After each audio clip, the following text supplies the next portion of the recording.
Og jeg skal innsette deg velkommen til dette faglige seminaret til Heiers for Bárður Larsen, professor av Setsno, og felles kollega og inne. Dette faglige seminar, ikke så noe mindre av det, men det faglige seminar hånd til Heiers, og det kom å være personlige ting som jeg har suttet der, men jeg råkner høyesfag som er faglige seminar. For 30 år siden tatt jeg en kjent amerikansk leiende løgfrøðinger, og da skriver jeg en av kollegene om noen minninger det går til minst for han, han sier at akademisk løgfrøði kunne ikke haft vært for større tap enn det. Kunne ikke ha sokker av more devastating loss. Jeg har alltid tanker av disse årene, så kan man si i en samfunn her som det er 100 av vis, kanskje 1000 av vis av slæren. Da man kan si at det så i en slugge samfunn, så alltid det setter ikke noe som har perspektiv, at det behøver ikke bra år, derfor er det lågrømmest. Men til at dette falt er sånn at det ikke mulig, så dere ser som har valgt at det er arbeid som bare å gjøre. Det var sånn at det er en som kunne gjøre, og hette så livet tror jeg. Og så finnes det løgfrøðingar og akademikere som har arbeidet sammen med karer. De fleste av dem eller kjent dem i hele måter. Onker kanskje ikke har gått langt sammen med dem, men de fleste har personlig forhold til dem. At hodet er om dette prosjektet føreska lov som karer skal ha i, og at hodet er om karers utkast til føreska løgfrøði som helt, ikke eisende breiere forstand enn sjogbyggelsen. Vi har alltid selv hatt det første opplegget, stort opplegg på æven om perspektiven på hvordan Jesus ikke enda maler vi i sjogbyggelsen og enda maler vi eller vi i karers faglige utkastet. Det er ferdig vi prøver opp, det er ferdig taler er ferdig, så det mener sånn at vi får den frøy og det kunne bli mersa. Og det karver fingeren opp og gjør det som er overmest. Og så fikk Kristian noe som vi får den, snakker jeg enn å si. Skrattet du i det snakker, eller ekko til noe? Ja, og som sagt, første taler er i Sjølver, Bárður Larsen, og vi er djupter og fraskoltasjon, djupter og løgfrøði og utbyggingarleier. Jeg var lest karer som utbyggingarleier.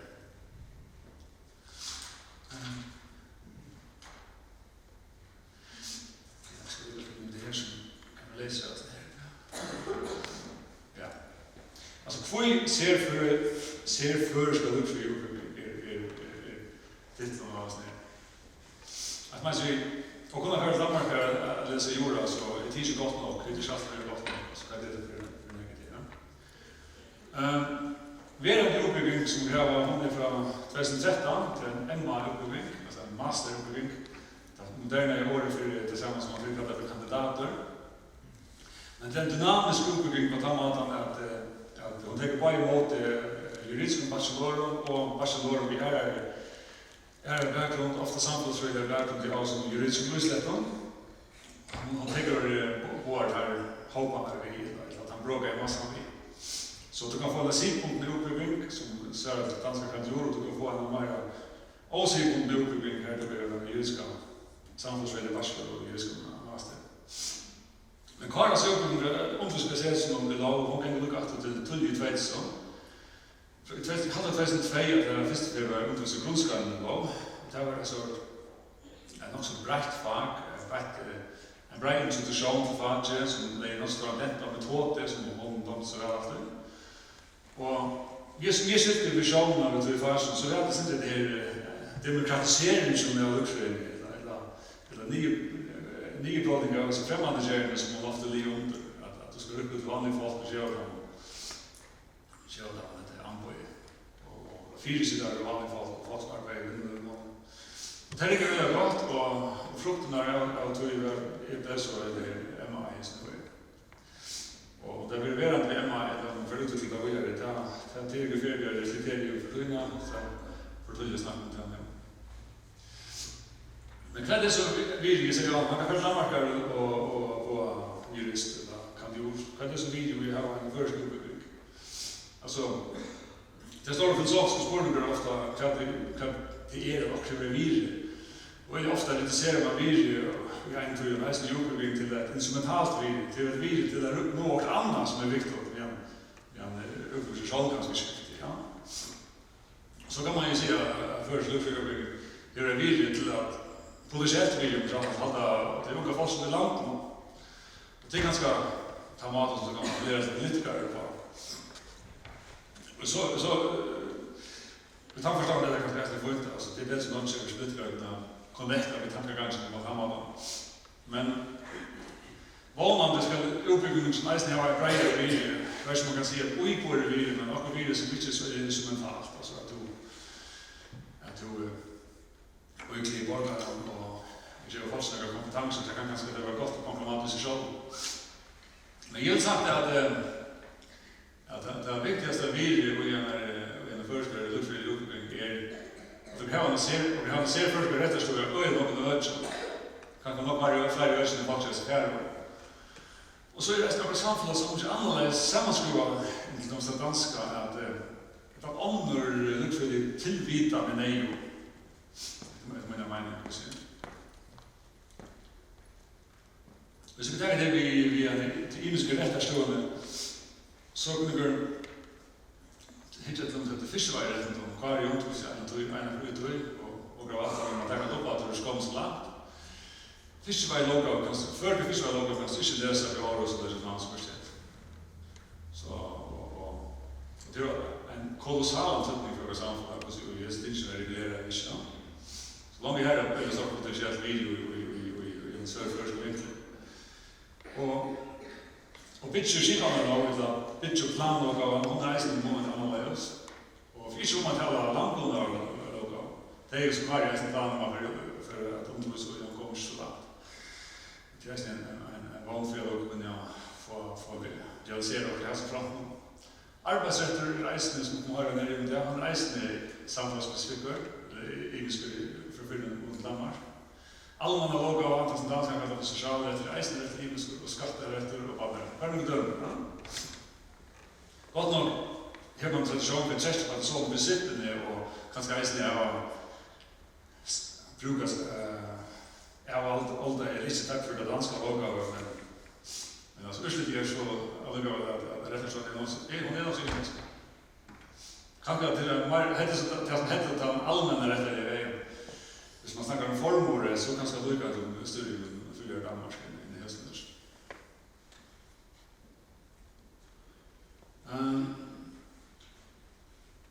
Så er det her som vi sier, et av den særlige retterstånd, men et annet er samfunnslig fyrtjøk. Jeg samfunnet på 24.000 folk, jeg har sånn at det er forskjellig på 5,6 millioner. Men alltså det är också det som gjorde i Danmark så fokuserar det inte några såna så disklubber inte ska man säga det är faktiskt att ha en samhällsspecifika vinkel där det ska vara kritiskt reflekterat om hur du implementerar dina vita. Det är ju så inte en passion till dansk uppbyggelse. Hur skulle det resa uppbygga förska i lista det där man också det var så jag hade också och har några jag vill kalla det metodologiska eller metodiska forskare som är annorlunda än det danska. Det andra stora saken att det vill ofta kopiera danska loggar och som vi säger vi har någon som tror för sanktion. Det är en äldre dansk loggar som man inte justerar ganska många paragrafer. Det har man inte en logg och en jurisdiktion. Det betyder automatiskt när man inte lovar rätta skipan med behov av alla galtande rätt. Alltså man säger så det är många paragrafer om galtande rätt i bredare förslag. Jag kan inte förstå ju en fas som det sägs. I menar så det komparativa kanningar visst med Japan och USA att implementera på ett lagverk. Det är en helt annan kultur så först att hade alla rätterstug, ja. Sina gånger att galtande rätt i bredare förstånd och galtande rätt i smällan förstånd. Det är inte nödvändigtvis något som är one size fits all och något logik att göra. Det är något mätt att göra.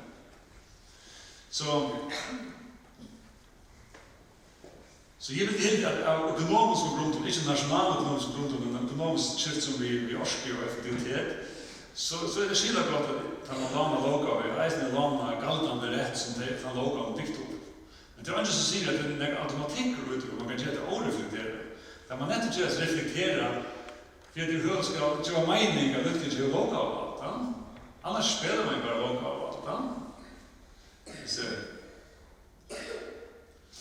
Hvis det er alle refleksjoner og alle avgjørende danske fyrsitter som domstolen og de danske akademiske juristene, hvis det er noe rett og slett, så har vi ikke lov av alt. Hvis så lett som vi har lov av alt. Så jeg er talsmann for at man kan godt kopiere doktrin eller galtende lære som oppstiller i praksis, men så skal man liksom tilbyde om det er en god idé, og det er ikke en god idé.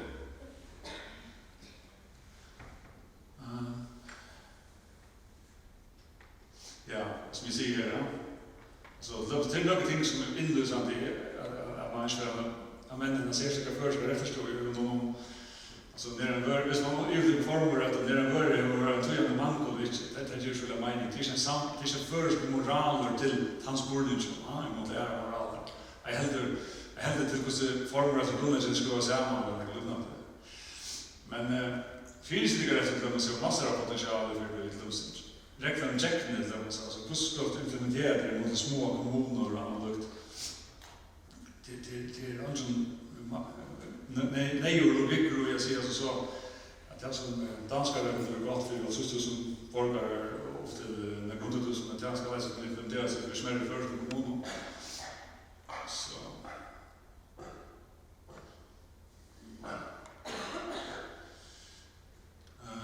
jag tycker att jag som jag hade en försk lögfrödig tillbiten kunde just av 90. Det hade varit att man utvecklar några realistiska förväntningar lokalt. Kan lokalt det standard gör. Alltså förr har det som förväntningar till lögfrödig som danskar har till folkadelse. Och det är att tro att lokalt är redan det är ett stort moment och du kan göra stora lokala packar. Och alltså alla som förvaltning, men det ligger ofta i praxis. Flickar av alla hemmen ett uttryck som man kallar för ståla. Man är ihop och så visst man uppdrifterna och så hänger man här och kanske bättre till lägen i allt det. Det händer väldigt ofta förskål och loka i arbete. Alltså förskål när man snackar om i år och så uppdatera, men man får inte moment eller resurser till det. Och ständigt säga om och göra en ära lösning och begynner så stig för stig verkligen att skriva till sig samma sätt. Så det är bara och på samma måte vi landsbygdsrekrytering som man snackar om. Jag ska släcka någon mening om innehåll i det, men bara om maten man gör det på. Om det inte är 42, så är vi uppe vid mittelrum och hon stålar alla tröjorna.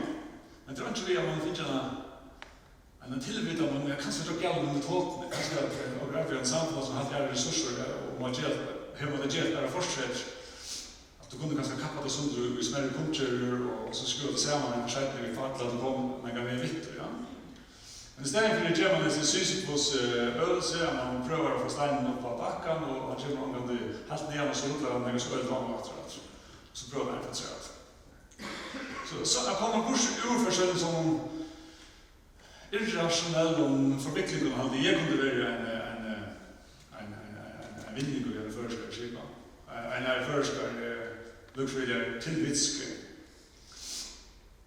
Och jaunvajen till dömande låtsas utan valde. Det förutsätter ganska att man är ytligt dömande valde, men det är resten mening mot till utan valde kärnan till ramma. Här är man ofta väldigt band som för att det är avgörande att döma hvis man inte har fått en riktäckning av formlig reklam. Man vet att det danska fältan är att man inte utan politik till det hör till tinge. Men vi ska ha ett ting som inte hävdar som i årskorna som folk har tinge. Och alltså till oss föräldrarslagen och flyttningarlagen i samband med Maling med MG av bilen. Rättslig skritt efter lagen i 2008 är alltid tolkat som ställning vid domstolarna. Men rättslig skritt i praxis i det är mera, begynner ofta vid kärret till kärnet. Får jag kanske dynamiskt tolka det som rättslig skritt efter lagen tar ett tinge just för att belära eller kan ibeskåa eller kan förhålla sig till att uppdatera sig föräldrarslagen eller intägarna eller komma och ryssla till mig för att det är en uppdatera. Så han får balansen mellan lokalvald och dömandevald. Han är eisen av hängig av samfället och förutsättningar och orske och stöd samfället. Så att det enda vi snackar om aspirationsmoralen. Det var känt amerikanska teoretiker som han fann och spatade, men han håller oss någon mån med pliktmoral och aspirationsmoral. Pliktmoralen till ofta han som är lite till att få folk på förkantar och formalistiskt. En aspirationsmoral till den som berättar byggarna från mur och vill visa alena. Och en lögfrøðiútbúgving som har en aspirationsmoral, han är inte lite till att vara väldigt formalistisk, men så att han ignorerar inte kaltande regler, men han är lite till att få regler att rycka och han tog att motsätter och tog det fram efter och han följer lägga för skiparna rycka. Och Tesla är lögfrøðiútbúgving alltid man brukar för en liten samfällag här som lokal är otätt och är ganska rockor osammanhänger och oro till lokal till man inte har forskat till att rädda bättre. Så man måste ha några lögfrøðingar som följer för att kunna få det att fungera. Och som vi säger, samma med alla vanliga fagliga talenter och tycker att själva serføroyska mättarna så hade jag man säga kvar det på en stycke aspirationsmoral. Och det är den filmen som åker att det tror jag alltså så. Det är mina mening. Skulle jag vilja se avskamat. Så hvis det var spurningar, hette det här, ska spurningar till det så kan Christian måtte få inte telefonen, mikrofonen.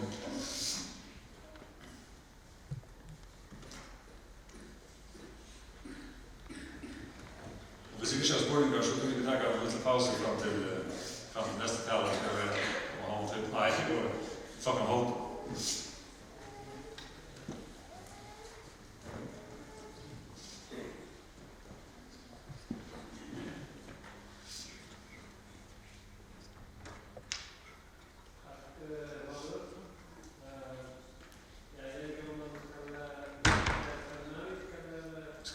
Halt för gott skandinaviskt. Det kallar det götedanskt.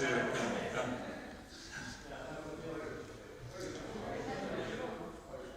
Och går från här i så Christian. Det är släkt. Ja. Nu hörs min skandinavisk eller vad säger du? Götedansk. Det kallar vi dans med hårduttal skandinaviska. Nej, men tusen tack. Dessvärre så följer jag inte helt med, men det är inte problemet. Spörsmålet är måske mer få en förklaring på skandinavisk. Om det sådant som du säger det att man inte behöver uppdaga det hela. Man kan prova det som kan brukas, men det som vi må göra i Västergötland om det är Färöarna, Grönland eller Island, så må man lära det själv. Ja. Så spörsmålet mitt är att nu är Färöarna inte innanför EU, men är det inte utanför heller. Så man är ett ställe, man är i riksfällskap med ett land som är innanför EU, men Färöarna själv är utanför. Ja, det är riktigt. Hvordan ser du egentligen för dig i framtiden? Hvordan kan detta utveckla sig? Stockholmskonflikt. Alltså, det vet jag inte. Alltså, det har varit strategi för att se det som ett omodigt dilemma, men tiden går och det dilemma eller paradox i förhållande till dansk, vad ska man säga, statsrättslig tänkning att ha en sådan doppelthet eller en traditionell tänkning. Den doppeltheten den fortsätter att fungera och jag tror på en annan måte att danskarna är pragmatiska nog till att låta det fortsätta med att fungera. Och, ja. Alltså det har för kort tid sedan varit, tingene har varit på spidsen för kort tid sedan i förbindelse med Macron. Och vi hade olika intresser med Danmark och Färöarna. Det blev inte till någon stor kris.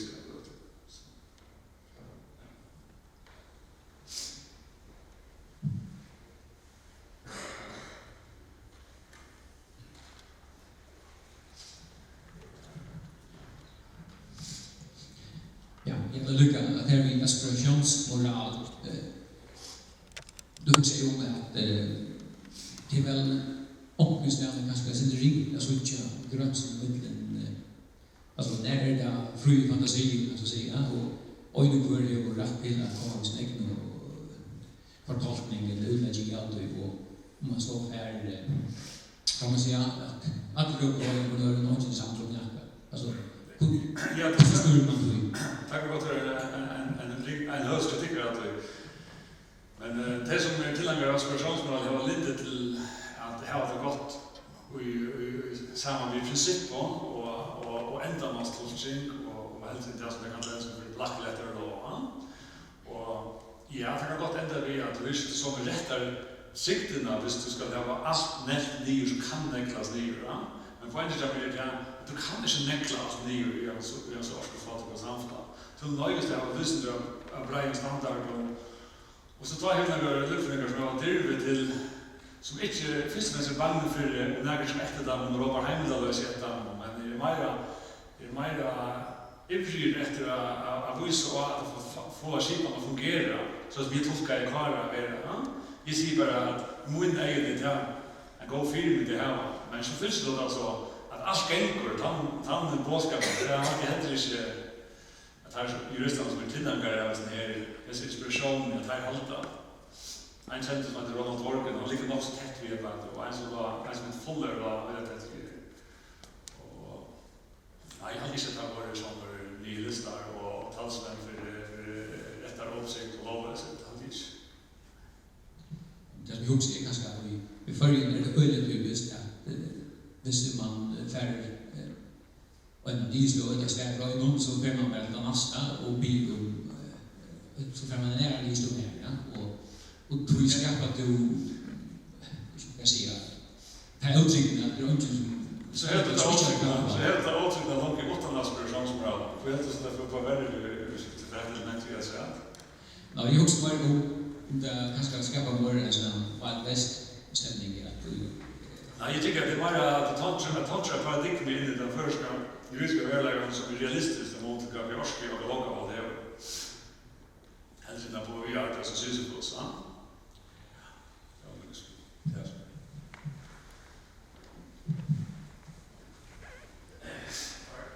Ja,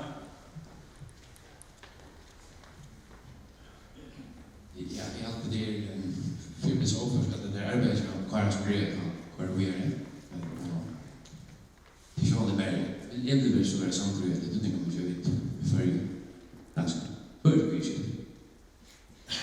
Men efter vi framlösa det var det att du säger att vi följer några samma förvaltningar till lögning som det är Danmark ska förvänta sig att levera så helt ut en gräns. Jag ska komma fram att det är som händer och han blir lögning själv. Det är förvaltningar till lögning.